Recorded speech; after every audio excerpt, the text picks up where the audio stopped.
la zone militaire numéro 5 a conduit plusieurs actions cinétiques pour neutraliser les bandes armées qui s'étaient enquistées depuis très longtemps dans ces forêts de Blaze et de Bissine.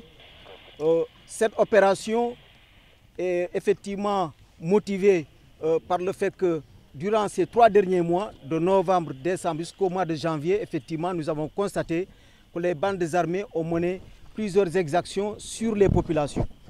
Les événements les plus récents et les plus marquants, c'est particulièrement la tuerie au niveau de Niadjou avec les 2 jeunes qui avaient disparu en novembre et dont on a retrouvé les restes humains plus tard, 2 mois plus tard. Et ensuite, il y a eu l'exaction sur les populations qui étaient parties fréquenter la forêt de Toubacouta. Donc ces 2 événements majeurs ont suffi pour déclencher cette opération. Cette opération, elle a été déclenchée, elle avait 3 objectifs. Premièrement, il s'agissait pour les armées de créer les conditions sécuritaires propices pour favoriser le retour des populations dans leur bercail qu'elles ont abandonné, ça fait 30 ans exactement. Donc, et dans ce retour, effectivement aussi, nous avons voulu créer ces conditions pour que l'État puisse mener son action pour aider les populations à retrouver en tout cas tout le cadre de vie nécessaire, c'est-à-dire les voiries qui vont bien, les services sociaux de base, les écoles, les postes de santé. Et ça, cette dynamique a été déjà enclenchée avec l'aide du gouverneur et aidée par bien sûr toutes les structures de développement, le PUMA, le PUDC, mais également par les partenaires au développement, mais également par les ONG. Et cette action, elle est bien enclenchée depuis le mois de juillet passé, parce qu'il y avait déjà quelques populations qui étaient rentrées au niveau de Bissine, mais également au niveau de Bindjalou. Donc ce processus, il est bien enclenché et il est irréversible. L'État est auprès des populations pour les aider dans tous ces domaines-là. Le deuxième objectif, il s'agit pour nous, après cette opération, et là nous avons également enclenché cette dynamique, c'est de nous rétablir sur la frontière.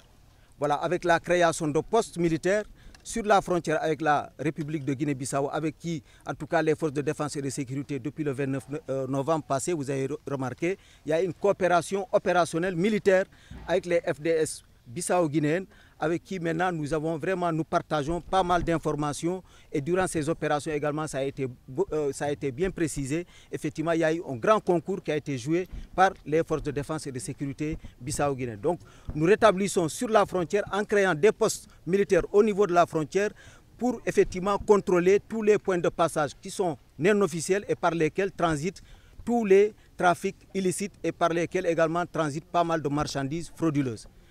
Le troisième et dernier objectif de cette opération, c'est effectivement pour venir également détruire tous les champs de culture de chanvre indien que vous allez découvrir tout à l'heure avec vos caméras. Mais c'est des exploitations industrielles de chanvre indien que vous allez découvrir aujourd'hui, mais qui nourrissaient l'économie criminelle des bandes armées qui étaient installées dans cette forêt de Blaze. Voilà. Donc je peux considérer qu'aujourd'hui, au moment où je vous parle, tous ces 3 objectifs sont totalement atteints.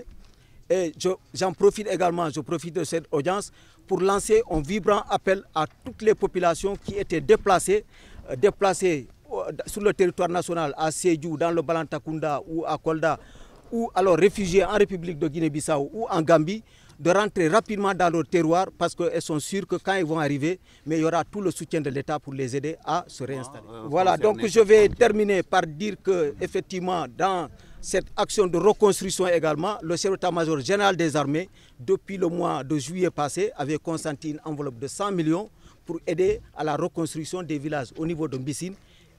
Mais je pense qu'il faut voir au-delà du bilan qui est là, matériel et les champs de culture, mais le bilan, je pense qu'il faut plutôt voir le bilan en termes de gains par rapport à la sécurisation pour ces populations qui vont rentrer dans leur terroir qu'elles ont abandonné depuis plus de 30 ans. Et ça, c'est fondamental et on ne peut pas le calculer. Ça. Les opérations dans d'autres zones, je ne saurais dire, parce qu'effectivement ici, il faut remarquer aussi que tout est lié.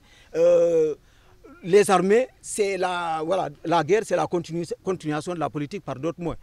Donc tant que l'autorité politique, effectivement, est en train de négocier avec certains groupes armés qui sont prêts à déposer les armes, il y a eu beaucoup de déclarations entre-temps, mais rien n'expliquera effectivement qu'on puisse relancer dans d'autres actions de sécurisation. Néanmoins, il y a des lignes rouges qui sont désormais tracées et sur lesquelles on ne voudrait pas que désormais, en tout cas, que quelconque groupe armé ou bande armée viennent les franchir. C'est une exaction sur population sera tout de suite interprétée par nous comme une déclaration de guerre. Et sur ça, nous sommes intransigeants. Il n'est plus question qu'on accepte qu'on touche à un cheveu des populations. Voilà. Nous aurons pleinement notre mission de sécurisation des personnes et des biens. Là, c'est principalement, à ce niveau, c'est principalement les bases de Boussoloum qui est là à l'ouest, à peu près 3 km. Et ici, vous êtes dans la base de Badion, qui était le centre de gravité et vraiment la force du MFDC. Et ensuite, vous avez le camp de Sikoum qui représente le symbole, mais uniquement le symbole. Mais la force du MFDC était ici avec les deux grands chefs rebelles que vous avez connus. Il y avait Compass et puis il y avait Paul.